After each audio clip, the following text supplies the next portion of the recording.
Hey, looks like we're live, everybody. This is Dr. Tom Moorcroft. Thanks for joining me for this special event on Lyme Disease Awareness Month. I'm joined by my good buddy here, Dr. Darin Ingles, naturopath extraordinaire and the author of the Bible of Lyme Treatment, the Lyme Solution 5-part plan to all those other things to fight inflammatory, autoimmune response, and finally beat Lyme disease. So, Dr. Darin, thanks for joining me, man. Dr. Tom, always a pleasure. It's been a while since we've done this. I was thinking the same thing today. We used to riff on these all the time. And, I thought Lyme Awareness Month is a great time to hop on. And, last week we talked with Dr. Alexis Chesney about prevention and a little bit of prophylactic treatment. But, I figured, as usual, you and I will just dive into whatever happens to come our way and what we think about. But really, I kind of want to start off with, what are you seeing for, what are you telling people for Lyme Awareness Month? Are there any things that really people should be thinking about, as we head into the summer? Well, I think people just need to be aware that it exists and that, ticks are a very real problem. And I think part of what's been leading to this increase in cases is just there's this lack of awareness no matter kind of where you live in the world. I mean, I relocated to California after living in Connecticut for almost 20 years, and I've had doctors tell patients here in California there's no Lyme disease, there's not even deer, which is the dumbest thing in the world. And when you get that kind of messaging from healthcare providers, they don't think about it's a problem. I can go into the woods and go camping and go to the mountains. We saw a report that came out less than 2 weeks ago that they found ticks on the beaches here in California that carry Lyme disease at the beach in the sand. So this idea that, you have to be in New England, you have to be in the central Midwest, that's where the exposure happens. The reality is that it's happening all over the place. So now that, we're getting some letdown with some of the COVID-19 restrictions, summer's coming up, people are starting to get outdoors again. They just need to be aware that when you're out with nature, which I strongly encourage, there's a lot of health benefits of being in nature, you just need to be vigilant about protecting you and your family from, these tick bites. Right. It was interesting. I think I mentioned this last week, but it's I have a friend, a colleague who works in, Oklahoma, and he had a person come in and the guy had an EM rash, and he drew some blood tests and he confirmed Lyme disease on the blood test. Imagine that. Right. And then in the end, they were like, there's no Lyme in Oklahoma. And he's like, well, but the guy's got an erythema migrans rash. And oh, by the way, he kept the tick, and it was a deer tick. And so he sent it in to the state, and they're like, oh, yeah, that tick actually has Lyme disease. So it must have fallen off a bird, so there's no Lyme disease in Oklahoma. I don't even know how to respond to that. Again, I think, my experience in California, I had a patient a couple years back. This is a child. He's 8 years old. He was 8 years old at the time. His mother had CDC confirmed Lyme disease. They live in an area that's they live out in the woods. Right. And she had been in treatment with our friend Dr. Harris for a long time. Unfortunately, was doing very well. Her son fell ill, had joint pain, neuropathy, migraine headaches, fever, intermittent fever, all these symptoms. And she goes to the Children's Hospital of Orange County. He ends up getting admitted. They run every test under the sun, spinal tap, blood work, the whole gamut. Nothing. She says, look, I have Lyme disease. His symptoms sound a lot like Lyme. And they would not even test him. What? In the Children's Hospital, would not even test him. I'm like, look, be wrong. You're testing him for everything else. Run a test and be wrong. Nope, there's no Lyme disease in California. Don't waste the money. I'm like, this kid was in the hospital for 2 weeks. 2 weeks. He was finally discharged. He got a little just kind of naturally. And I tested him when he finally came to my office, and he had EDC positive Lyme test. They could have very easily picked this up through any reference lab, I'm sure. And again, it was the ignorance and I guess a bit of ego that no, it doesn't exist and I know better. And again, I've just been kind of dumbfounded. But I think this is what, the Lyme folks out there, a lot of people have probably had this kind of experience where they've been ignored, they've been dismissed. And gosh, you just got to be a squeaky freaking wheel to get sometimes people to pay attention. And the doctor or the healthcare provider is supposed to be on your team. Right.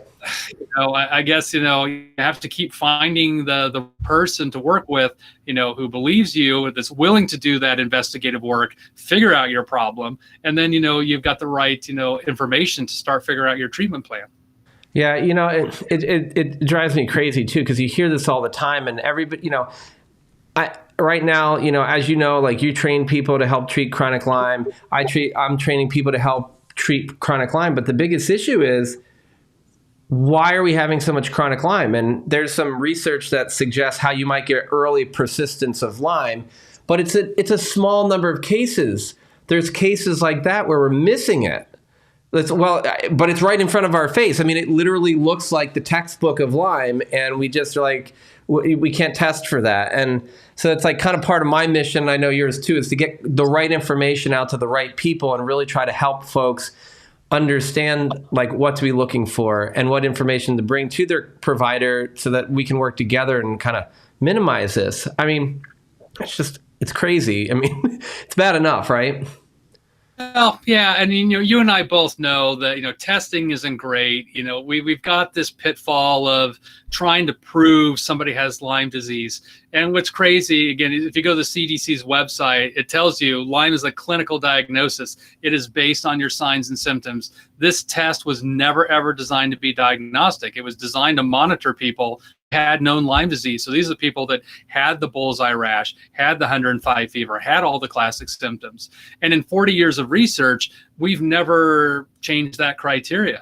So, this is, again, one of the roadblocks that both we as practitioners and you, the patient, run up against, that, how do we prove Lyme disease is what's causing your symptoms? The tests that we have available basically look at the immune response to Lyme. And my gosh, I'm sure if I tested everybody in Connecticut, we'd find 75% of people probably have antibodies to Lyme, and they don't all get Lyme disease. They might have been exposed. Their immune system took care of it before it was a problem, and that was the end of that. So until we've got better technology to measure Lyme directly in the body, we're all a little handcuffed on the information we have. But again, I think people watching this need to understand that your clinical symptoms are really kind of what define Lyme disease. If we have a blood test that proves you have it, great, now we know. Right. But negative tests don't exclude the possibility, and we have to go through the process of ruling out the umpteen million things that look like Lyme disease. Yeah, so I want to let everybody know we're going to dive into all kind of things: signs and symptoms, treatment. We can touch on the meds, we can touch on the herbs, any of your questions. And there was a question that I think it dovetails with one of the things that I really want to talk about before we dive into, I mean, maybe it would, in a medical order, we might go symptoms first and then testing, but we're on testing, so let's really talk about it. And one of the questions that we should touch on is like, why is the immune system overreacting to these pathogens so much? And the other part for, I think I love what you brought up, right? Is because somebody just asked me this the other day is, I talked to somebody, I consulted on a case where a 6-year-old was bitten by a tick. And the plan was from one pediatrician was to do nothing. And it was at a female deer tick. They thought it was really early. So, that maybe that's okay. But then the holistic pediatrician wanted to treat them with herbs for 4 weeks, and then 6 weeks out, do antibody testing, irregardless of whether there were symptoms. So and I'm not criticizing, I'm just saying that like I wouldn't do that, right? Like I would do it a different way. But the question is like, well, why? What's going on with the immune system when we do have testing? And sometimes, like you said, you tested somebody and it was positive. Let's talk a little bit about testing. And when would you test? When would you not test somebody for Lyme? Well, certainly if someone has clinical symptoms, I mean, I think that warrants testing. And most of the people coming in my practice, I hardly ever see acute Lyme disease much anymore. Most of the people I'm seeing have had symptoms for, weeks, months, years. So these are the people whose exposure probably happened long before they ever came to see me. So, when you've got these litany of symptoms that aren't well explained, most people have already been to multiple medical specialists. They've had blood tests, MRIs, other imaging studies, and it's just negative, or normal. And on paper, you look great. And I think this is kind of a hallmark of Lyme disease and other tick-borne illnesses, is that on paper, people often look pretty well. It's just symptomatically they feel horrible. And Right. particularly when I hear about that combination of arthritic symptoms and neurological symptoms, when you hear about those two combined, there's very few things that really contribute to that collection of symptoms. So that's a big flag for me to start testing people. And, there's so many symptoms associated with Lyme. I kind of feel like I'm at a point now when I hear about these ongoing symptoms that have been for years and everything seems to be negative, let's at least rule it out as a possibility. We see some people where their primary complaint is gastrointestinal problems. Other people, it's neurological problems. Other people, it's joint problems. And they may not necessarily have other body systems involved. But if you've done all the other tests and everything kind of comes back normal, at least rule it out as a possibility, just because we know that Lyme can kind of affect any number of different tissues. Yeah, and I think that, I definitely see a lot of, chronic Lyme as well. In my neck of the woods, which is still Connecticut, we still see a fair amount of acute Lyme. And one thing I want to point out is, like, the testing, the two-tiered CDC testing is like 56% sensitive, meaning if you're truly positive, we're going to miss 44 out of every 200 people who really are positive. So it's pretty miserable. It's almost like, I should say 88 out of 200. It's almost like a crapshoot. It's like a flip of a coin. And the problem with that, so if you're two-tier positive, it's like 99 to 100% for sure you have it. But the problem is our antibodies are looking at exposure. They're not looking at, are you sick with Lyme at the moment? You're just saying that your body has taken a photograph of Lyme, and we can confirm at some point in time, maybe if it's an IgM, maybe it's more recent. If it's IgG, who the heck knows? And so, it's a photo that you've seen Lyme. In acute Lyme, if you actually test too soon, it's not even enough time to be positive. And so folks know, Dr. Darin's got a background as an immunology, right? Yeah, microbiology, immunology. So I was like, he's an immunologist and a neurologist and a best-selling author. But, so the microbiology is the word I was looking for. But the piece that's important to understand is that, like, a lot of times what I see out here is somebody gets bitten by a tick, and then like a week later or 2 weeks later, they have a rash, or they don't. They have symptoms that look like Lyme, and the doc goes, "I think you've got Lyme. Here's your doxycycline. Let me draw the test." 2 days later, they tell you your test is negative. Stop the antibiotics. So from your background with the immunology and the accuracy of acute testing, because we are, in a Lyme Awareness Month and early summer, this is coming up. I've got my opinions, obviously, but what's going on there? Like, how early would one expect the test to be positive if it's going to be? And why would you maybe not want to test so early? So we know from the research that it can take up to a month to make antibodies after you've had that tick bite. So yeah, if you draw in the first week of exposure, there's a high probability that test will look negative because your immune system just hasn't had the opportunity to mount enough of an immune response to see it on paper. So if I know that someone has an acute bite, I may wait till that third or fourth week to really test them. You can test them sooner. There's the possibility you might pick it up early, but if the test is negative, you absolutely have to test 2 or 3 weeks later to see if their antibody levels have changed. We do this a lot with infectious disease as a whole. It's called acute and convalescent testing, where you do the acute test to see if the exposure happens. Because sometimes even if your antibody levels are positive, you don't know which way are they going. Are they going up or going down? And then you test a sample 2 to 4 weeks later, your convalescent sample, and you can see which way antibodies are kind of going. So you kind of know, are you on the upswing or are you on the downswing? Now, I'd say with Lyme, that's less helpful because that swing is really long with Lyme. But again, if you draw too early, there's a high probability of missing it. But drawing it a little bit later, it increases your possibility. And certainly if you're around that 3 to 4 week time frame, there's a high chance if you've been exposed that you'll have enough antibodies that you'll pick it up on a blood test. Right.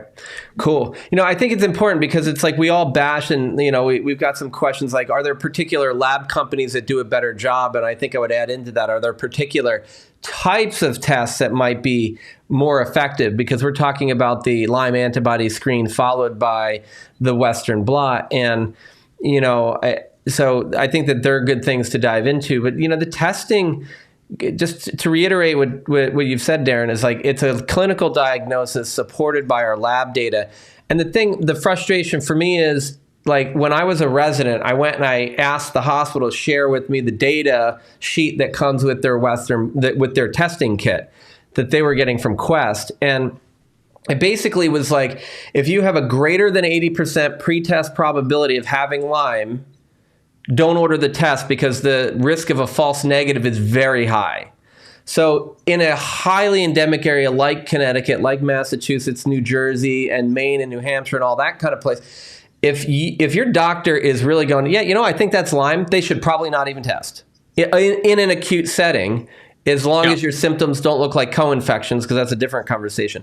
Because there's a high risk of a false negative. And if your pretest probability is less than 20% that they would have Lyme, like, hey, I'm in Hawaii, and I've been there for like 4 years, and I wonder if I have acute Lyme because I got, I was exposed to somebody with COVID last week. Maybe that would be a time not to test, because when you have such a low probability, you have a high risk of a false positive. But it's that in between where they recommend the testing. Right. But again, it's like crap. If you live on the East Coast, where when you look at the CDC and that map is dark blue, if like you live in that area and somebody thinks Lyme, they should probably be treating it. At least that's my opinion. I mean, what do you do? Like when you were back here in Connecticut and you've got the springtime thing, early summer, somebody looks like Lyme disease. You're not sure. They were at, maybe they had a tick bite. Who the heck? We didn't see it. I mean, what do you do? Well, yeah, I mean, most people don't see the tick bite. We know that EM rash, the CDC says up to 80% of people get it. We know from the studies it's somewhere around, 40 to 50%. And most of us in clinical practice would probably say it's probably less than 20%. Right. And again, that EM rash, you and I were talking the other day about this. It's not always the classic bullseye. There are variations of what that rash can look like.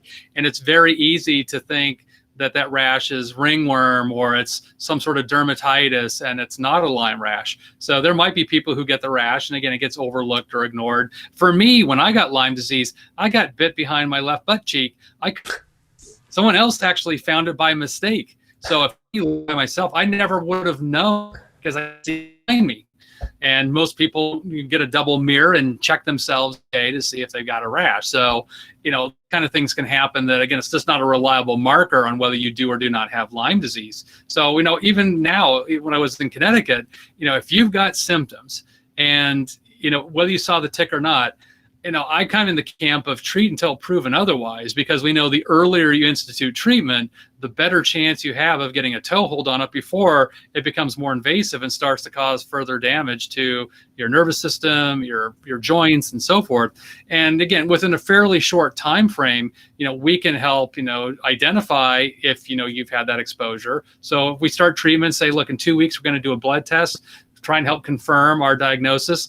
But during that time frame, we're also getting really valuable information on how you're responding to treatment. And if you're right on, if someone has Lyme and you got Lyme treatment on board, they're probably going to feel better. That is diagnostic in of itself. When we institute a treatment and people either get better or sometimes get worse, it tells us, the practitioners, a lot about what's going on. And we've got plenty of instances where people have infection. I mean, my gosh, with septicemia, if you've got someone with a septicemia where it's basically all running through their bloodstream, it's going to take a while to get a culture back. Do you wait to get a culture back to start antibiotics? No, they walk in. We give them all the 3 different IV antibiotics, an antiviral, an antifungal. It's like prednisone, steroids. I mean, we give them everything because I just think about it, Darin. Like I have a niece who had been on minocycline for acne. I'm not saying don't treat acne. But I'm just saying, if you're going to treat acne for years and years and years with the same dose that you could use for 3 weeks or 6 weeks in early Lyme disease to prevent it from going to further down the road, I would do that. That's just me, but I would do that, Yeah, like I said, I agree. We got plenty of instances in clinical medicine where we treat presumptively based on the best information that we have. And we just know with Lyme that the earlier you catch it, the less chance it has to become more problematic. So why anybody would balk at the idea of treating people knowing that it's early, it may be early enough that we can't get a reliable antibody response, that's very reasonable. And so in my world, again, I would rather treat until proven otherwise, knowing that I'm doing, I think, the best for my patient, so that, I don't leave that hanging out there. Because I've had a couple of cases in my career where I hemmed and hawed, and I'm like, well, let's just wait. And then it progressed to become something worse. And I kick myself. I'm like, darn it, I should have just treated it right away. And I don't know why I hesitated. Now, that happened early in my career. I don't do that anymore. But, you learn. I mean, this is why we call it practice, right? We learn from our mistakes. And but going forward, I think it's the best thing we can do for people who may have been exposed. Right. And it's not like willy-nilly use of antibiotic medications or antimicrobial herbs, but it has to all add up, right? I mean, I think that's the important part is here. We're not just saying I've had people who told me where they had a tick bite, they think, but they're not sure, and they might have popped, and there was no tick to be found. It was in an area that didn't make sense. And as much as I just wanted to be like, let's be better safe than sorry, I'm like, it didn't make sense that it was a place that a tick would really bite you, because it just didn't. And so inside I was like, oh man, I should just give the 3 weeks. But I'm like, but no, I don't think it's actually a tick bite, and I would be doing potentially more harm. So it's not like you just talk to people who specialize in this field and we just throw antibiotics at people. It's like we sit there and we actually make a very critical decision, and we make the decision to treat or not to treat based on that individual in front of us. And I think that's something that I really want to get across to other doctors and to patients. Is it's just when you work with somebody, and I appreciate one of the comments says, because we care about our patients, which is why I kind of got stumbled for a second. And I greatly appreciate it, because I know Darin really well, and I know myself pretty well, and absolutely. But sometimes the hardest thing as a sort of Lyme provider to do is to say, no, wait, that's not the right call. It's not just free for all with these medications. So Darin, real quick, I want to see if I can do this with the new software we're using to throw this up today. I wanted to show a couple of rashes if it pops up for us. Ooh, look at that. That's fancy. So I just want to let everybody know what Darin was talking about. This is the erythema migrans rash most people think about, which is a bullseye, right? That's more of your classic, and sort of there's the literature, 40 to 60%, like Dr. Darin was saying. But the other part here is this is an erythema migrans rash. Kind of some central clearing, but kind of some red convoluted stuff. Here's another one. That looks like a bullseye, right? I mean, it's just kind of a blotch. That's a confirmed erythema migrans rash. These are confirmed multiple erythema migrans rashes. So it doesn't even always have to be at the site of the tick bite. And then here's what Darin was saying. Sometimes you get tricked if you're not looking closely. This is actually ringworm. You can kind of see the little dry scale, and that's not a bite mark there. That's kind of dry, patchy, scaly skin. And I've seen people come in and they've convinced their doc, because they're so afraid of Lyme, that their kid has multiple EM rashes when they got put on doxycycline, and I saw them and they actually had tinea all over their body, and we were able to treat them successfully with antifungals and stop the antibiotic. So again, just a quickie on other EM rashes. I hate to interrupt you. I just want to mention, because I see this all the time, and I get this a lot on social media. People want to send pictures of their rash. I got a tick bite, and what they're seeing is another insect bite that causes a histamine reaction. Histamine reactions can look like a Lyme rash, because you'll see an area of redness and sometimes there's a little area of clearing. The one big thing that I differentiate is histamine rashes, first of all, tend to be raised, where Lyme rashes tend to be very flat. Histamine rashes tend to be very itchy. Lyme rashes more or less don't itch, at least not until later. So there's a few distinguishing things. And the histamine rash will usually go away within 24 to 48 hours. Lyme rashes tend to last for days to weeks, and they tend to grow and spread. So it's not always the case. I had one girl in my practice here in California. She had this maybe about the size of a quarter bite. It went away certainly within 2 days. I said, oh, it's probably just a histamine reaction. Again, you could see where she got bit. It had a little puncta. And I ran a blood test on her. She had a CDC positive Lyme test. Now, was the Lyme from the rash that I saw? Did she have it beforehand? I don't know. And so the mom was kind of upset with me. She's like, well, how come we didn't treat this right away? I'm like, look, I see a lot of rashes. Typically, Lyme rashes last much longer than less than 2 days. So again, it may have been we picked up on Lyme by accident. It's always hard to know, but yeah, well, it's not always perfect. But I do see a lot of people, though, who get these other insect bites that are histamine rashes that aren't Lyme rashes, and therefore they don't warrant treatment. Right. And, I think part of that, it goes back to my conversation about like, what do we do with this kid who's asymptomatic and we're doing prophylactic treatment? I'm like, don't open Pandora's box. Like you said, Darin, earlier, you can actually have Lyme and your body can treat it, believe it or not. And we see this really commonly, families where there's several people or one child who's really suffering with chronic Lyme. They've got what I call wishy-washy Western blots, because their immune system's suppressed, or maybe they've just had it for a long time. And we know the natural history of antibodies kind of up and down. Right. And sometimes following a treatment, they go up. Sometimes they stay the same. Sometimes they go down. And when you look at the work of Monica Embers and her group out of Tulane, I mean, all bets are off. And it depends on the individual. It depends. You can inject them with the same strain of Lyme. Individuals respond differently, and individuals respond differently to the different antibodies. And between individuals, the antibodies that they do respond to are different. So we have to do like 75 different tests on 10 monkeys to actually get answers. That's crazy. So a lot of times relying on the test for it to tell you, you need to know what the test means. It's exposure. It's not confirming infection. Right. And when we understand that, then we can use it as part of our clinical diagnosis.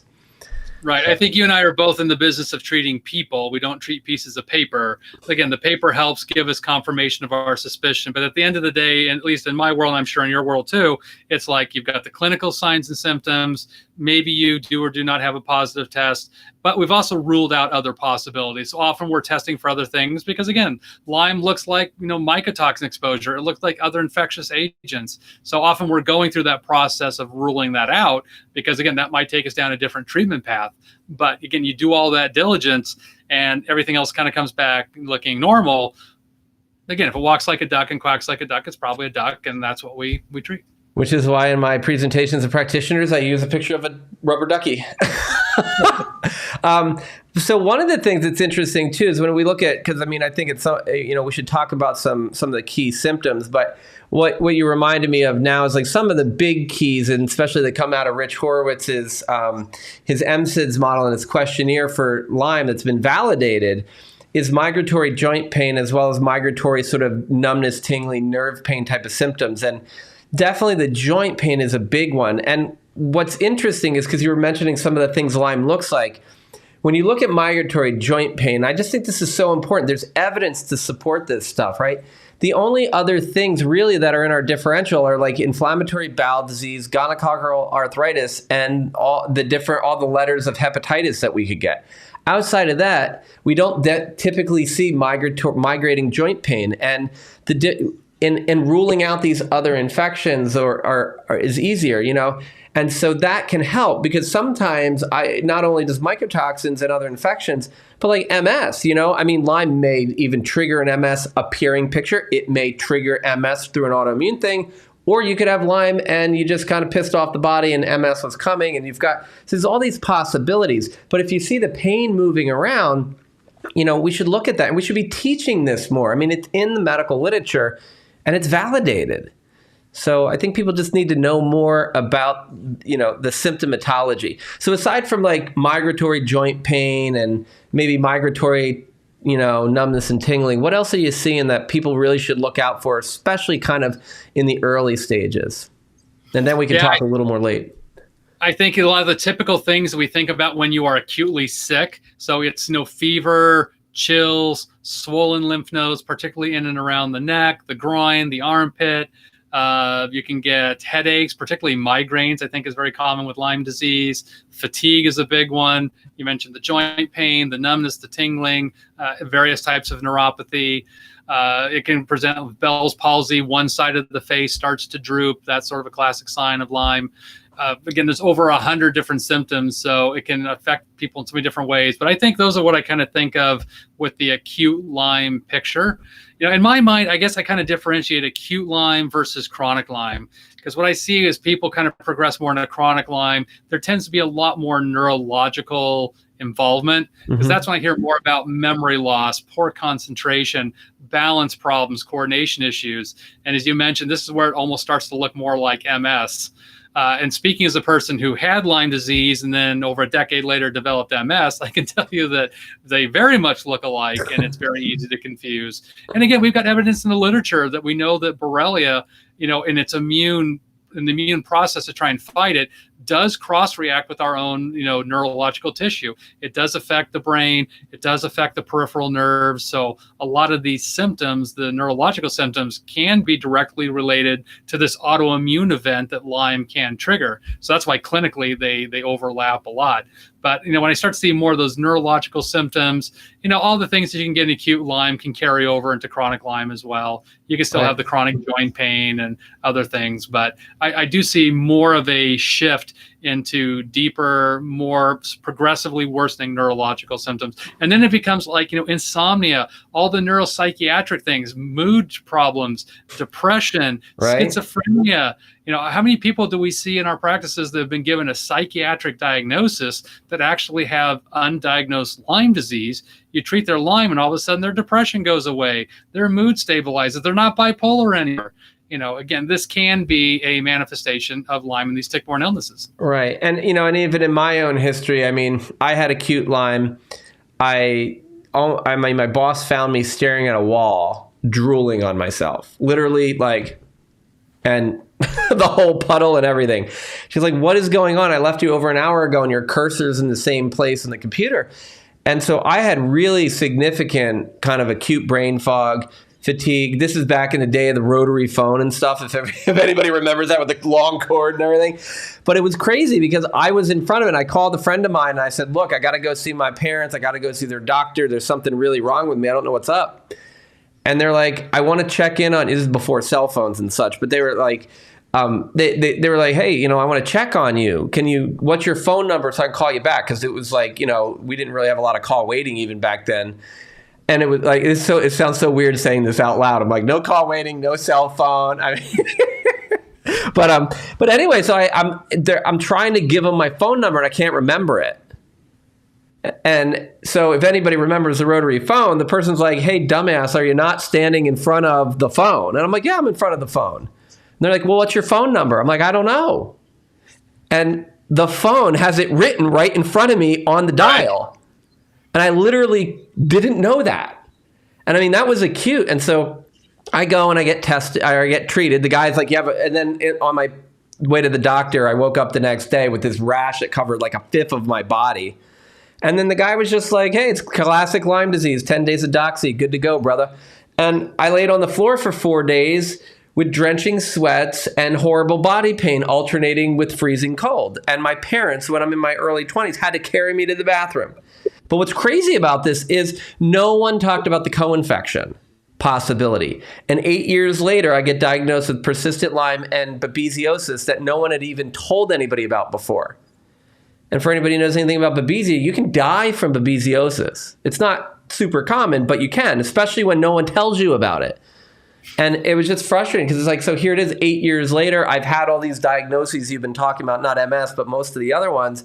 And then they're like, finally, like, I don't know, chronic fatigue fibromyalgia. I'm like, well, great. You just diagnosed me with something that means I have joint pain, I have fatigue, and my brain doesn't work, and we don't know why. Thanks. I didn't know that when I walked in the door. And so it's frustrating because it was like, if they had only, and I don't know back then that they really knew a lot about chronic Lyme. So I'm not hating on the guy for treating me because I felt better for a little while. But it's just like, it's important to understand now, all these years later, and for the record, I have been asymptomatic for over 10 years, so you can actually do it. But, it's important to understand that we have new knowledge now and we have to apply this. And I think, man, that 10 days, if that could have been like 30 days or 6 weeks, So one of the things that just came into my mind, I think is important to share with people, is why would you even consider treating maybe this one longer than something like strep or mycoplasma or some of these other infections? Well, it's a function of the life cycle of the organism. Consider that most bacteria in your body replicate every 10 to 20 minutes. Lyme is extraordinarily slow. If you look at the research, it's anywhere from like every 1 to like 16 days. So that is incredibly slow. And consider if you get like, tuberculosis, TB, if you get TB, they'll put you on 3 pretty hardcore antibiotics for 9 to 12 months because it's slow growing. Well, to put in perspective, it replicates every 15 to 20 hours. So that's much slower than every 10 to 20 minutes. So why they're willing to put someone with TB on 3 antibiotics for up to a year, but a Lyme patient that grows every 1 to 16 days on 10 days of antibiotics, 1 antibiotic, it really just doesn't make any biological sense. And particularly considering that the antibiotic that we use is typically doxycycline, which is not bactericidal. It by itself really doesn't kill Lyme. All it does is it stops it from replicating. It's still dependent on your immune system's ability to identify it and then try to eradicate it. So if all you're doing is really kind of stopping it from growing, now we got to factor in all of the million things that influence your immune system. What if you're immune deficient? What if your immune system doesn't recognize Lyme as being foreign? What if you've got other allergies and things that tip your balance between your T helper 1 and T helper 2 cells? So there's so many variables that I think most doctors don't really think about when it comes to, how the immune system's responding to this organism. So I know it gets kind of horribly complex, but I think at the end of the day, you have to look at, well, again, as I kind of mentioned, treatment has to be really geared on the patient's symptoms and, why we get hung up on some of these other things I don't really understand. It's so slow growing, and it's like I've never understood. We treat acute Lyme, the symptoms go away, we take the antibiotic away, and it comes back, and we call it post-treatment Lyme syndrome, even though we were completely cured and now we're not. But then if I was in the hospital, I was treating you for pneumonia, and I sent you home on your 10 days of whatever, and then it runs out and your symptoms come right back. I ran, as a resident, I scurried over to my supervisor. I said, I got to see them. They stopped the antibiotics and they're worse. It must be. And they're like, no, it's the same thing. Just treat them double the time. And if that doesn't work, you might want to increase the dose or change the antibiotic. I'm like, should I see them in the office and check them out? They're like, no.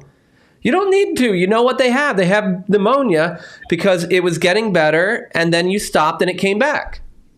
I'm like, well, why doesn't this apply to, Lyme disease? So it's just crazy.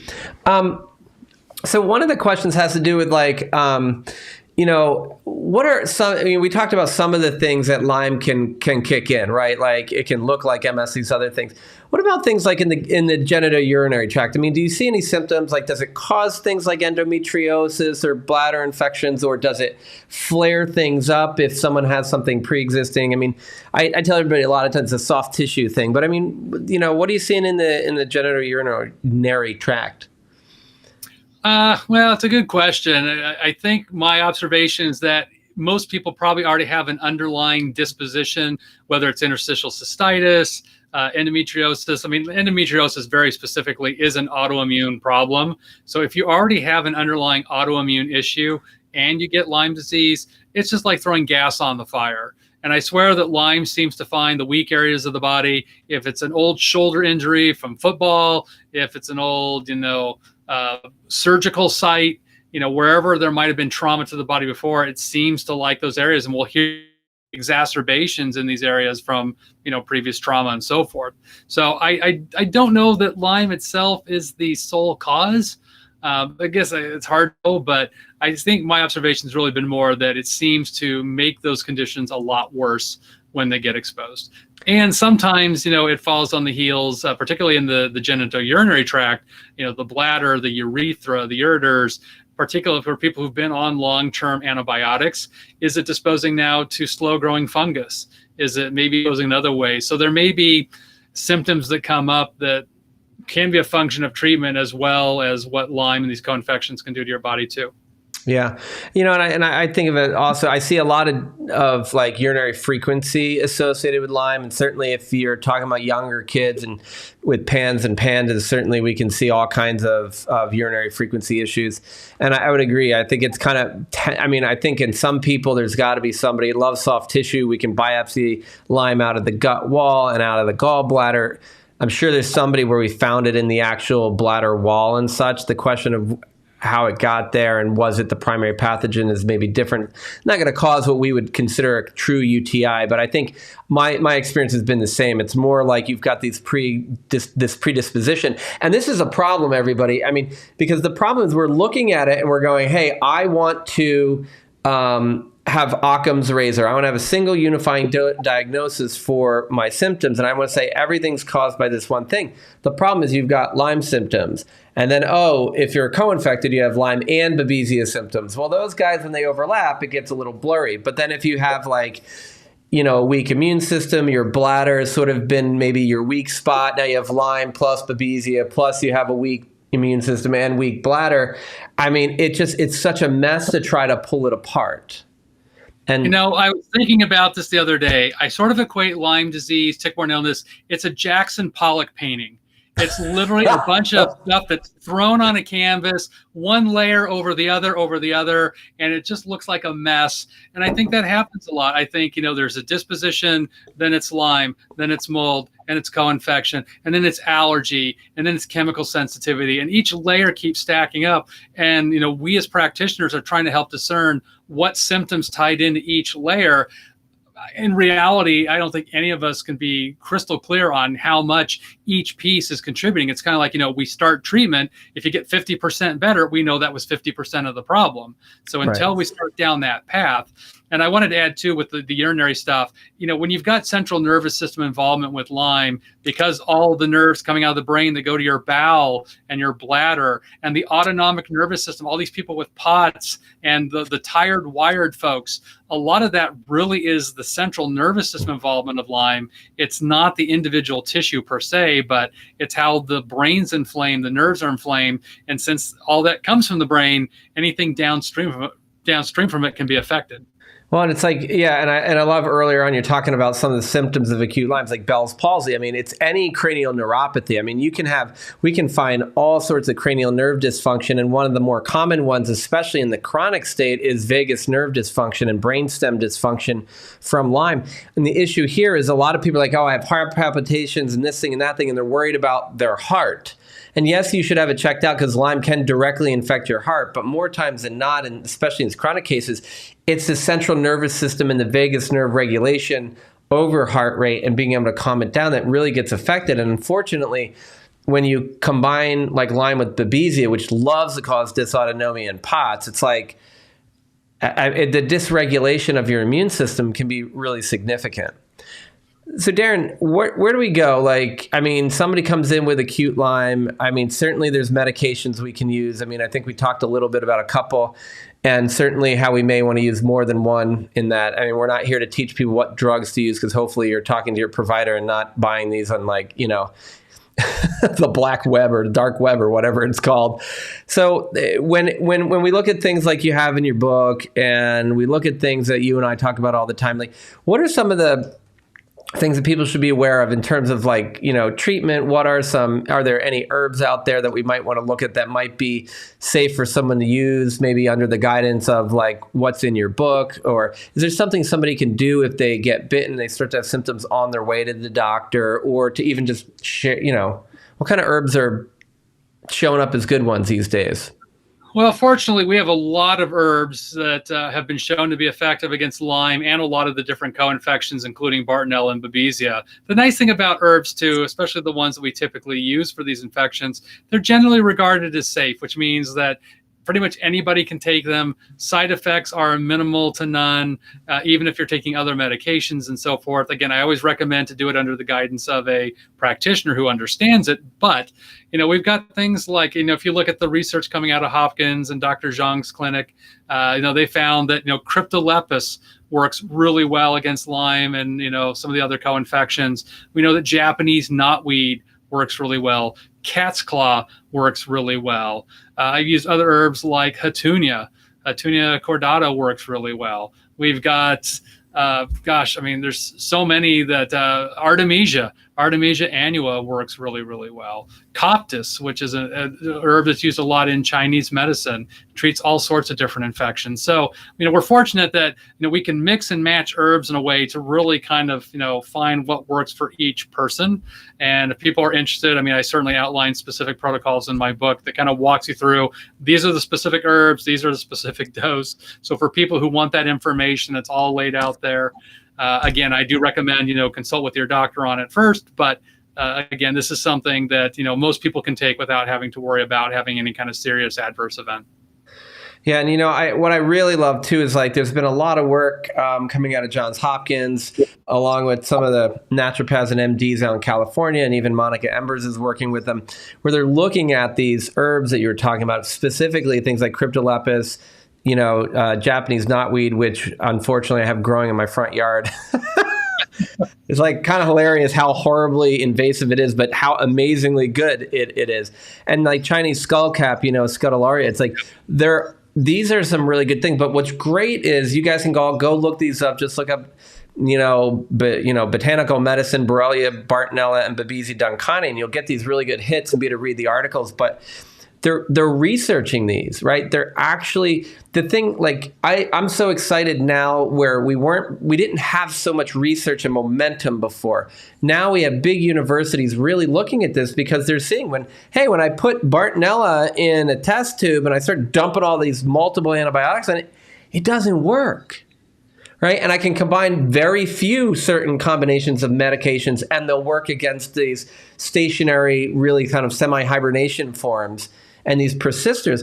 But we don't have good treatments for this. Right. So when we get out of that acute into that more of a chronic state, I think that's really a challenge because we don't have good stuff. And so they've been, even the medical researchers in a lab are saying, hey, we got to look for herbs. And when you look at Lyme stationary forms, right? So it's we have really rapidly growing Lyme. By rapidly, I mean, like you said earlier, it's not like strep, but, in the more logarithmic, rapidly growing. Then they get to stationary. And when you get to stationary, literally cryptolepis, Japanese knotweed, these things are almost twice as good as doxycycline and cefuroxime, which are two of the mainstay medications we use. I'm not talking small orders of magnitude here. This is a huge difference. And so I think it's important. And so one of the questions that people have asked is how long is acute Lyme? And maybe when what's that duration that you would think of someone maybe untreated might go from acute to more of a chronic state? Yeah, that varies so much. I kind of put a 3-month window after the tick bite. Most people who experience acute Lyme, because they're acutely sick, that typically doesn't get much past that 3-month window. Usually at some point they feel so terrible, they've sought out treatment from somebody to try and get better, and either they got better or they didn't. And if they didn't get better, that's probably because their doctor either didn't test them for Lyme or just didn't have the right treatment on board. So for me, it's kind of about that 3-month time period. But it varies a lot. And as you mentioned earlier, we now know that some people, even with acute Lyme, already have those persister cells. So they already kind of have chronic Lyme from the get-go. And we know that there's going to be a percentage that are going to be resistant to antibiotics. And that's what's really cool about Dr. Eva Shoppe's work at University of New Haven. She looked at cat's claw and otava and compared it to doxycycline and rifampin. And they found that, again, not only did they work better, but they also treated Lyme in all of its different stages, whether it was in its uncoiled phase or in its round body cyst phase, where doxycycline doesn't do anything when it's in its round body phase. So again, at least in vitro, in test tube studies, we've got evidence that these herbs may actually be more effective. And of course, as a naturopathic doctor, herbs are kind of part of our training. And I always laugh when people kind of come and well, are you sure that they work? Are you sure that they're effective? Look, you have people that take one drop of cat's claw and they start to get a Herx reaction. They start to get a die-off. I'm these herbs can be incredibly powerful. And keep in mind too that herbs by themselves, because they contain so many constituents, aren't really just antimicrobial. They're anti-inflammatory. They help promote better circulation. They help boost your immune system. So each one herb may do 2, 3, 4, 5 things for you. So again, this is kind of the beauty of herbs, that we can mix and match to really find what each person needs. Well, yeah, and it's like, you look at like biocide, which is a combination. I mean, Leona Gilbert studied it, and it kills spirochetes, the round body form, and it'll disrupt biofilms. And oh, by the way, it's actually synergistic with ceftriaxone. So if we put herbs with their antibiotics, and you look at Scutellaria, or the Chinese skullcap version, is you actually can put it with these beta-lactam antibiotics that are, we have resistant MRSA, and we can make it no longer resistant. So we can use the herb to counteract the bug's ability to block the antibiotic. So, I mean, there's a lot of ways to do this. And I think I've had so many conversations about herbs in the last year. It's been pretty cool. But I just think about that Japanese knotweed out in the front yard. That stuff, you can barely eradicate that crap. Right? And what's really interesting is different times of year, you have to treat it differently. And you probably have to treat it for multiple years very aggressively. But what's really cool about it, if you flip it around and go, hey, it's not a bad thing to have an invasive plant in your yard, if that were real, is it's used to having a whole bunch of stress in its life. It's used to having too much water, perfect water, not enough water. My dog pees on it, right? It's like people rip it out and it grows back. And it's like the sun's great, the sun's not great. And it's used to, hey, maybe we had a cold snap. So it's used to thriving in these environments that are completely crazy. And so some of these herbs are actually, they produce so much more than a single antibiotic would, that through research, we've figured out what parts are good for us and what other parts might not be, because they're used to thriving under a myriad of oppressive situations. And when they're under that duress, they can function in both. It's almost like they're adaptogenic, kind of like we talk about some of the herbs that are adaptogenic for the endocrine system. So anyway, it just makes me think. It's not that I'm saying Japanese knotweed running rampant in the United States is a good thing, but it just shows you how powerful the plants can actually be. Yeah, there's a concept in botanical medicine that we learned from the get-go. It's called the Doctrine of Signatures. And what that means is that every plant has this characteristic. You can almost look at a plant, and whether it's thorny, spiky, flat, tall, the way it interacts in the environment tells you a little bit about what it can do for the body. So yeah, for something like Japanese knotweed that's hardy, that's resistant, that's powerful in so many ways, kind of tells you about what it does to your body or what it can do. So, you can, when you understand kind of where the plants grow, what the right environment is, it tells you a little bit about, even like a plant like Devil's Club. I mean, it literally looks like a club. And again, we use it to help, support the immune system. It's strong. It batters the bad pathogens. So again, you can look sometimes at the plant and tell a little bit about it, even if you really don't know much about the chemical constituents of the plant. Right. So what happens, so we give our antibiotics, we give our herbs. Let's say they saw one of us and I don't know, we gave acute Lyme. We treat somebody for 3 months, or maybe you have a chronic case and you've treated them for, a year or two, whatever it is. If you have people who you've given them a treatment and they say they plateau, and then you remove the treatment, they kind of hang out there. They still have some leftover symptoms, but they're not declining any longer. And they're also not improving on say, a couple of protocols. What are you looking at, or what you're thinking about a person who plateaus and isn't getting worse or better on your treatments? Well, either the treatment is no longer effective, or there might be other things that are unrelated to Lyme that are producing the symptoms. And I think that's more common, at least in my practice. If I cycled someone through 2 or 3 different protocols and they're not clinically improving, I think there's a good probability that what we're dealing with is probably not Lyme disease. Mm-hmm. And we might have to look at some of these other things. So, depending on the person, we may investigate that sooner than later. I mean, I'm at a point now where I almost test everybody initially for mycotoxins.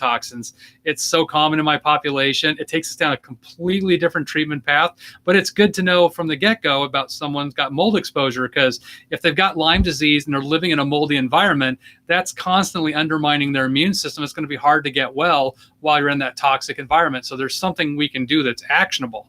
So if you get to a point where you've been doing a therapy, I mean, with my patients anyway, when we start any kind of treatment regimen, no matter what it is, I give them a time frame, whether it's 6 weeks, 2 months, months. This is my expectation. If we don't meet that expectation, we shift gears. So, Right. you know, we may not hit the nail on the head from the get-go. We might have to change it. But over time, my expectation is that there is gradual, continuous improvement. Now, we all know that Lyme's a roller coaster, right? There's ups and downs, and some days you feel great, and other days you feel like crap. And knowing that's okay, that's kind of the normal life cycle of Lyme. But over longer periods of time, I do expect to see that gradual improvement. So I'm happy to stay with what we're doing as long as people are getting better over time. But if we've really hit that plateau, there's been no progress over whatever time frame, then that's a sign that we either need to change the protocol or we need to start investigating about other possibilities of what's causing the symptoms. Right. You know, and there's so much more awareness of this now. I mean, I know you use certain words, but you talk about a lot of this in your book. Dr. Horowitz talks about his MSIDS model and looking at all these different things. I mean, I take co-infections to the level of cotoxins, right? And it's just like, I'm just looking at, there's so much going on. And as an osteopath and just a person who I think applies some common sense, I'm looking at, I say, what are the priorities your body has? Right. Yep. And so if Lyme is number 4 and 5 and Babesia is number 5, I could treat them till the cows come home and you're not going to get better. You'll get a little better, but you're not going to get it done if you don't focus on the other major players. And if mycotoxins or gluten problems are part of it or what have you, you know, those need to be addressed. And it's great to have a conversation where we're like, it's not all Lyme. And sometimes healing from Lyme means healing from something else first. Yeah, well, I think, you know, we're always doing our best to try and prioritize, you know, what we think are the biggest factors influencing people. And I hear this a lot, again, you know, from patients and sometimes online. Well, you have to treat mold before you treat Lyme, or you have to treat Lyme before mold, or you have to do this, you know, and my answer to that is, well, yeah, you got to treat it all. Because in reality, each piece of the puzzle is probably contributing to some degree of the way you feel. And often these treatments, again, are completely different. So, I mean, are we dealing with mold and Lyme and food allergies all at the same time? Yeah, because they're different. Is it overwhelming? Sometimes. And sometimes we have to be very strategic about when we want to intervene, at what level, at what time. It can be overwhelming from just having to do a lot of stuff to financial and so forth. So, you know, it's always kind of sitting down and strategizing. What do we think is going to make the biggest impact first? What is the priority? Look, if someone comes in and their gut's a mess, for me, that's always the first priority. I can give you all the things to treat your Lyme disease. If your gut's a mess, and since 80% of your immune system comes from the gut, if you don't have a natural ability to fight infection on your own, we're going to hit a wall at some point. So why don't we really focus on getting your gut healthy? Then we can start tackling these other things. Now, it's not like we're just waiting I got to wait a year to heal your gut before I treat Lyme, but we might want to spend a few weeks or even a couple months getting to that point, unless it's critically urgent. So again, you know, this really kind of files on, you know, Tom and our shoulders. That's our job, is to figure that out with you. But, you know, there should be a strategy of kind of like, we're going to do this first, then this, have, you know, a process, but have a way to measure it too, so that, you know, whatever you're doing is actually working for you. Yeah, you know, and I talk about that prioritization too, and it's like, I think that there's times, especially the more acute something is, more likely I am to sort of quote unquote drop a bomb on everything. You know, I'm more likely to do it all at once. A lot of times, what I look at it and I'm like, look, I have to. Sometimes it's not just knowing what to do, but it's knowing what order to do it in. And I've seen so many people go by the, oh, I got to treat my MCAS, and then I got to treat my mold, then I got to treat the Bartonella, then I got to treat the Lyme. I'm like, how long have you been doing that for? 4 years. I'm like, has anybody treated your Bartonella yet? Nope. Okay, start treating their Bartonella and their Lyme, and all of a sudden, magically, we start getting better. Now, I've started people where I think Lyme and Bartonella are the right way to go, and I make some progress, and then I get stuck in our tracks. And I'm like, oh, maybe I have to shift over here or layer the piece in. But I call it Lyme chess, right? And it's just like, I make the best. And like you said, it's the practice of medicine, and it's a science and an art. And I take all the information we have in our experience, and we put it together, and we say, I think this is a place to start. And then I reassess, because reassessment actually allows me to help. I listen to your body. I learn what's going on. And then I go and okay, I'm going to reassess this. And oh, actually, you're behaving more like Lyme and mycotoxins, or you used to look like for me when I had acute Lyme. If anybody had been paying attention, I had Babesia. I mean, it was really clear. And so so it's not always about just jumping in. Many of us will start at the place we're most comfortable with, or the place that we feel that is the most important place for you, the priority. But we could be wrong. Yeah. And it might mean what we did first should have been done third, and what we did second should have been done first. I mean, those kind of things. Well, I think we should also talk about what doesn't work. And what doesn't work for people is trying to go online and compare yourself with every other Lyme patient, because your experience is going to be completely different than somebody else.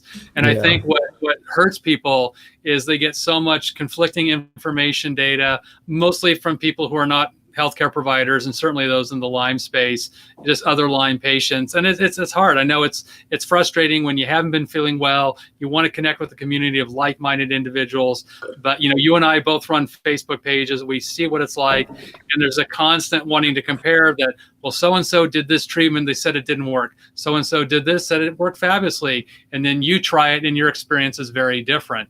At the end of the day, you need a captain of your ship. You need someone you trust. And hopefully, you've got a practitioner that you can work with that, you'll follow their guidelines. Because again, we have the experience of seeing a lot of people and seeing, what works, what doesn't work, and have the overall picture of what is most likely to give you the most benefit. Again, we're not always perfect. We're not always right from the get-go. Sometimes we have to cycle through a couple things to figure it out, but we have that experience of being able to do that. And I'm at a point where I tell my patients, I'm like, get off Facebook. It's just not helpful.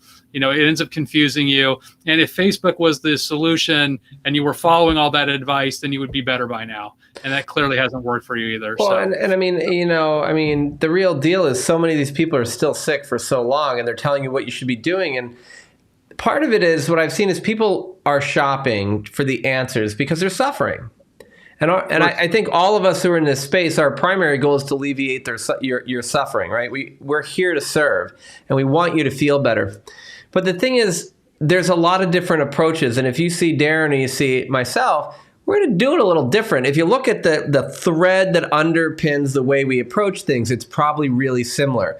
But we're unique individuals. We do things differently.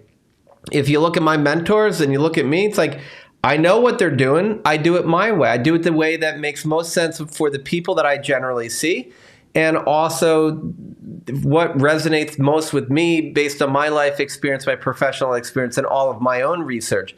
And, that's the beauty of it. There's providers out there that can support everybody. But when you start to take bits and pieces of different protocols, I find that problematic. And I see it professionally. I see like, oh, this is the Boriscano protocol. This is the Ingles protocol. This is the Horowitz protocol. And I know all these people, and I know their general protocol, and I know none of them treat by a protocol, but I get that they've published protocols. And I read them, and these clinicians are not doing what is literally written in paper or in a book, and they're calling it that protocol. They're just making crap up. And so when I look at a protocol, I want you to follow a protocol like from a provider who knows what they're doing, start to finish. If you feel that you need to add something in, ask the provider, will this work in your protocol? Is it okay to add it? Don't just start freestyling, because that sometimes, somebody asked earlier something about apoptosis, and it's like, the thing is, sometimes some people are going this direction and somebody else's protocol is going this direction. Ultimately, they're both going to come back right to the middle, but because of the unique provider and their experience and the protocol they use, you may be going down a different path that will lead you to the same endpoint. And when you start to hop from one path to the other, you really can screw stuff up. So yeah. Well, I appreciate, I've been through the experience of being a Lyme patient and being frustrated with, treatment that was not helping, and you're just looking for answers. Totally get that. But, with each provider you work with, you need to be clear about what the expectation is. And I think, again, the longer you've been sick, probably the longer it's going to take to get you back to a point of feeling well again. So there needs to be some patience of, working through, we're using the word protocol. I mean, it's really just whatever treatment regimen we've recommended. It's not that the people are getting the same thing. I think of a protocol being like the same thing that everybody follows, and in the Lyme world, that's not really true. We find there's a lot of similar things that we do that help a lot of people. I mean, even with herbs, there's a lot of herbs I use for a lot of my people. And sometimes we add one, we subtract one, we'll do this really depending on the individual. So it does really become personalized medicine. But it's just one of those things where, when you've got that treatment plan laid out for you, you need to know what the expectation is. You need to know what the time frame is. And I think anyone who's expecting, the overnight wow is probably going to be disappointed. We kind of anticipate this is a long game. We expect to see improvement in hopefully a reasonably short period of time, with the understanding that it may take, a while to get to that point where you've, crossed the finish line. Right. So, all this is friggin' amazing, man. I love hanging out and having conversations, and we're getting a little over our time here. There's a couple questions. I'm going to throw one out and see if, feel free to answer or not answer. But, hey, people are asking, like, what are you telling people about vaccination, and specifically about COVID vaccination? And not so much that I want to go down the pro or against the current COVID vaccination, because I think that that's beyond the scope of what we're talking about.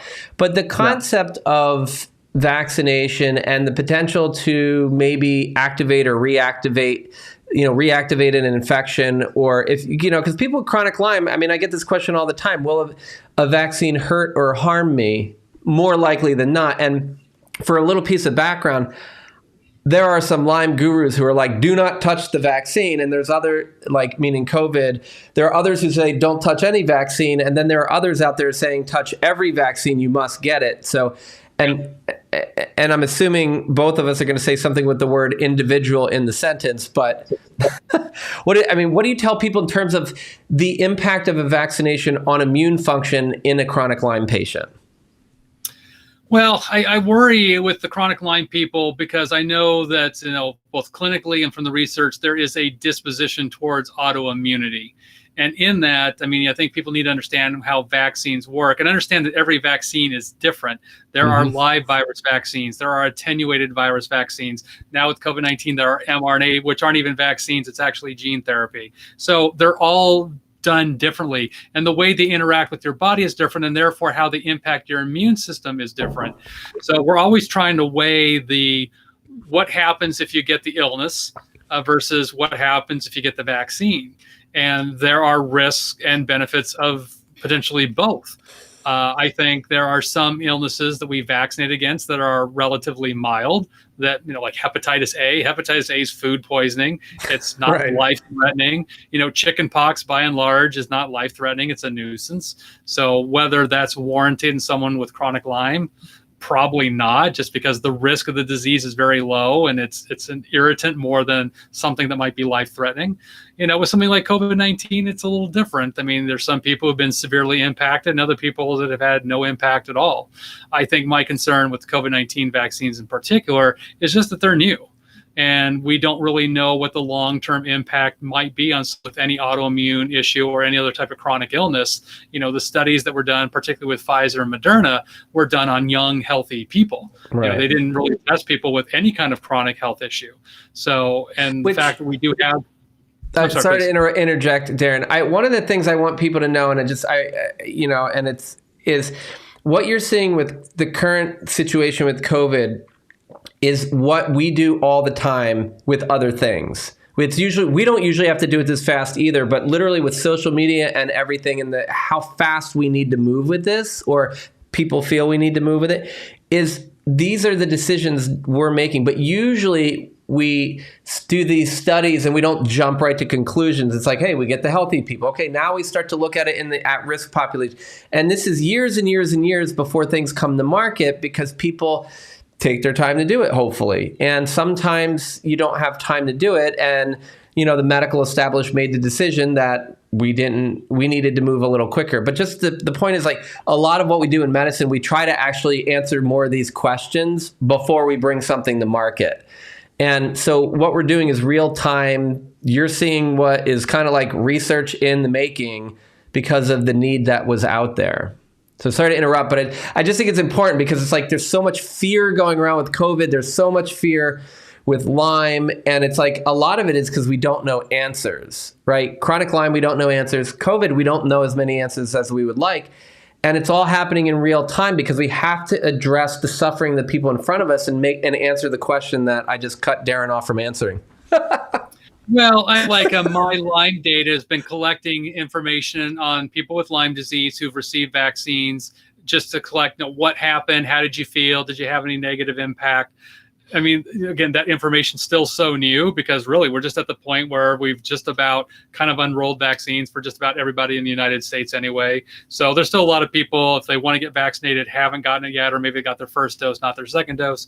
So we're still collecting that data. Again, I don't know that we have anything valuable yet to determine whether it is or is not a problem in the Lyme population.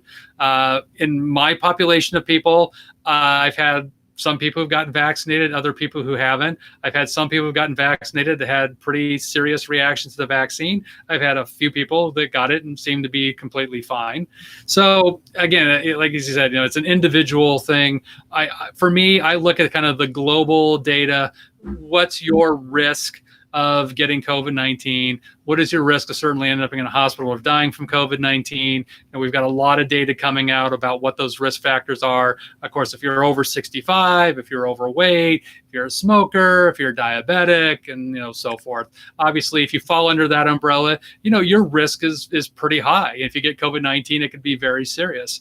If you're not in those categories, your risk is probably fairly low. So I think at the end of the day, you have that conversation with your doctor about what are my risks of getting COVID-19, what are my risks of getting the vaccine, and you make the decision about what you think works best for you.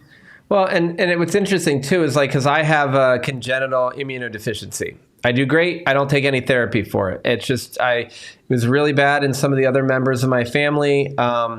And for me, by the time we unraveled this and everybody else, I had made such radical lifestyle changes from the way they live that mine are still low, but good. But what's interesting is when you have things like common variable immunodeficiency, it doesn't mean your immune system just works low. It works crazy and cuckoo, usually low. But you can have really hyper crazy reactions to different things. And in my past, I've had different vaccines that I respond differently to. And so I just tell people, it's like you just said, Darin, there's risks of getting the disease. There's risks of getting the vaccine. These are different based upon the infection and the vaccine and you. And I think that my frustration of what's going on these days is we're trying to mandate that everybody fit into that square peg, that put the round peg in the square hole or whatever you want to call it, the other way around. But, there are individuals who have immune systems that are all wonky. I would say and go on record as saying look, just because you have chronic Lyme does not mean you need to or not need to get a vaccination. Chronic Lyme does not mean you have, by definition, immunodeficiency, right? And you may, but that's where working with a provider and not just saying, because I've heard everybody's with chronic Lyme has immune deficiency. I'm like, well, I can test your labs and I can tell you don't have that. Now, you may mean immune dysfunction, and some people have more dysregulation of their immune system than others. But my point is we're individual, and this is where the practice of medicine is so beautiful, is that you get to sit down and have a relationship with someone who hopefully cares about your outcome, as we talked earlier, and you make a decision for that unique individual in front of you. Right. Yeah, I completely agree. Again, it's what individualized, personalized medicine is really all about. It's assessing your risk, and not just with with COVID-19. It's a risk for anything. I've heard that a lot from my Lyme patients that they think because they have Lyme disease they're inherently immune deficient. And again, the overwhelming majority of my Lyme patients are not immune deficient. In fact, in my practice, again, in the last year and a half of the pandemic, I've had one Lyme patient get COVID-19. One. Well, and I think because a lot of my patients, they take herbs, they're dealing with their diet, they're doing so many things to get healthy for Lyme. It's probably protective against COVID-19. But I mean, in my population of thousands of patients, I've literally had one Lyme patient get COVID-19. Yeah, and I've had a handful of people out here. I mean, we were right near, not that you're not right near an epicenter from before, But the thing that I saw was so many of my patients who got over really quickly. And there was a family that I was working with that they were kind of not in the middle of like treatment because everybody was doing fairly well.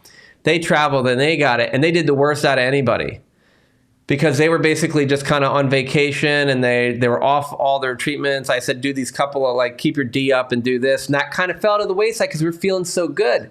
But all my folks who are feeling kind of poorly, they're optimizing their D. They're doing the immune supports that we talk about. And it's not even the list of things I would give you as just like a COVID prevention protocol, but they were doing their unique herbal and medication protocols.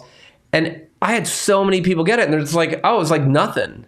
And I know there's people who really suffered and people who have died. Don't get me wrong, but it was like really interesting to see. And I had a couple people who I was like, oh my God, you just got like people with scleroderma and lupus at the same, confirmed diagnosis of both of these, which is like unheard of. And they're just like, we just added some herbs and for a couple of days, and they're like, oh, my symptoms are all gone. But they were they had confirmation of having acute COVID. And I'm like, okay. And then I've had one person who I hadn't seen in years and years call me up. They had long haul COVID. We just dialed that back in. And someone had mentioned earlier in a comment that NIH and everybody's looking at sort of long haul COVID, just like maybe chronic Lyme and ME/CFS. And I'm like, and so I actually think there might be something good coming out of COVID for the chronic Lyme and the chronic fatigue population, is that people and PANS and PANDAS, because we're finally looking at this going, hey, wait, this long-term immune dysfunction that happens after an acute infection is a real thing. And I'm like, oh, wow, okay. Like, we haven't known this for like decades now, but at the same time, people are suffering. I don't want their suffering to be in vain. We can learn more about viruses, but we can also learn more about these other infections. And maybe it's what we needed to have happen to really take these other infections and the chronicity more seriously. Absolutely. Yeah, I think the whole Lyme community, when they started reporting on long haul syndrome, were like, where have you been? Welcome to the party. Because, it's not just Lyme. Chronic fatigue following mono, following any number of other infections. Again, this is not new. It's not unique to COVID-19. This has been post-infectious, problems has been ongoing for decades. So I'm hoping this will all shed light into the Lyme world that, yes, there is such a thing as post-infectious illness. It's not made up. It's a very real problem. And it's some element of, encephalitis or whatever it is. And hopefully that will start bringing more money and research into the Lyme community so we can start tackling these problems. Totally agree. And, the money that's come in, people have spent well recently with a lot of the research that's being done, but there are a lot of private grants. I want to see some bigger companies really, instead of just, making new vaccines and making new, medications to patent and stuff, to maybe invest in some of this research that actually helps people who are, long-term suffering. And another thing, everybody, one of the things I've seen is that the long haul people who are coming into me, it's kind of comfortable in our practice, right? We're used to treating this, and I'm getting right on it. And I'm just like, man, you've had symptoms for 6 months post-COVID. And I'm like, I'm treating people. And right now I just refilled some stuff for somebody today after a conversation. But we tried something for 2 weeks. Like you said, Darin, we can do a therapeutic trial. It was working. We extended it to 4 weeks. We're at 6 weeks. And the symptoms are like 75% better. I'm like, well, why stop there? Let's just extend it a little longer, because I keep monitoring. And like you said, it's working. And you look at that individual, and that's the way we really, work. We reassess people on a regular basis. And, so if you happen to get long haul COVID or your friends get it, find a Lyme doctor who also has, is like, hey, I'm treating COVID too. Find an ME/CFS doctor or somebody who's used to treating this long haul overactive immune system. And they're not the only two specialties that could do that, obviously. But look to functional medicine people who are used to dealing with these chronic patients, so that it doesn't become chronic Lyme long haul COVID. It becomes short haul long haul COVID. That'd be my recommendation. Absolutely. Yeah, there's so much we can do for people to help support their immune system. Again, I've had a lot of, COVID-19 patients. They just weren't my Lyme patients. And those who have had long haul, they've responded very well to the various therapies that we've got. So there's a lot of options. Right on, brother. Well, hey, thanks for joining me. I didn't mean to go off on COVID, but the thing is, it's when we talk about Lyme awareness, COVID and Lyme can be co-infections, right? I mean, you can get Lyme, you can get COVID when you walk out tomorrow. So everybody protect yourself, get out there, start working on these things. Pick up Darin's book, The Lyme Solution, and take a look, because so much of what he taught, it's interesting. In the 5-part plan, Darin, I don't see a whole bunch. I mean, there's only a small part that's actually about medications and herbs. Yeah, one little chapter. Right, because to me, is like there's so many other things that go to optimizing your immune function and decreasing your risk of autoimmunity. So I highly recommend everybody pick it up. There you go. And, thanks for coming out tonight, Darin. Any kind of closing thoughts? I mean, we're kind of mid-May here. We're running into the summer. Things are changing from a COVID perspective. Things are, we're getting more sort of that time where you get out with ticks. I mean, or just in general, chronic Lyme. Like, what's on your mind? What can you send us home with? Well, my big thing is just, be vigilant. Again, I think it's great that the world's opening up again and giving us an opportunity to get outdoors, get back in nature. I think it's important that we have that connection, but just be vigilant, protect yourself, do tick checks, and that's just the best thing you can do to protect you and your family. Right on, brother. All right, everybody, thank you so much for joining us. Thanks to our super special guest, my buddy, Dr. Darin Ingles, naturopath extraordinaire. Check out his book, and definitely check him out on the web. It's Darin Ingles. nd.com. I was like, I think there's an ND, but mine auto populates. So check out Darin. I'll drop his stuff down in the bio section. And thanks everybody. Have an amazing May. Have an amazing evening, and be safe out there. We'll talk to you next time.